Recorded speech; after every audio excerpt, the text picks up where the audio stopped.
Hi అండి. Welcome back. అందరికీ నమస్తే. ఇప్పుడు మనం ఓలికలు ఎలా చేయాలో చూద్దాం. ముందుగా మైదాను, బొంబాయి రవ్వ వేసి బాగా వాటర్, ఆయిల్‌తో మిక్స్ చేసేసుకున్నానండి. చాలా బాగా మిక్స్ చేయాలి. చాలా సాఫ్ట్‌గా ఉండాలి పిండి. అప్పుడే ఓలికలు వస్తాయి. కవర్ చేసి ఒక హాఫ్ అన్ అవర్ నానబెట్టాలి. పిండి బాగా మెత్తగా అవుతుంది. నేను ఈలోపు మా అక్క వాళ్ళ ఇంటికి వెళ్ళానండి. చూసారు కదా ఎన్ని డిఫరెంట్ టైప్స్ ఆఫ్ ప్లాంట్స్‌ని మా అక్క పెట్టుకుందో. గ్రీనరీగా ఉండడం అంటే మా అక్కకు చాలా ఇష్టం. తర్వాత మనం నానబెట్టుకున్న పిండిని హాఫ్ అన్ అవర్ అయిన తర్వాతే మేము చేస్తున్నామండి.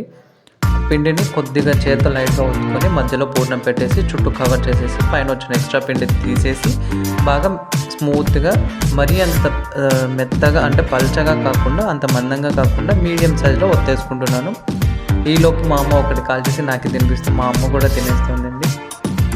నెక్స్ట్ ఇయర్ మేము ఓలిగ సెంటర్ పెట్టుకుందామని ప్లాన్ చేస్తున్నాం. వచ్చిన ఈ ఓలిగలకి చాలా అంటే చాలా ఫన్నీగా కాన్వర్జేషన్ జరిగిందండి అక్కడ నాకు మా మమ్మీకి.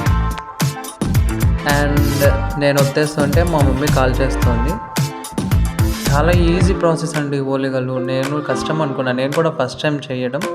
So this is how it output అనమాట. తర్వాత నేను మా అక్క గుడికి వెళ్ళేసి వచ్చాం, పెద్దమ్మ టెంపుల్కి. తర్వాత ముగ్గుల పోటీ జరుగుతూ ఉంటే నేను మా అక్కకి హెల్ప్ చేశాను.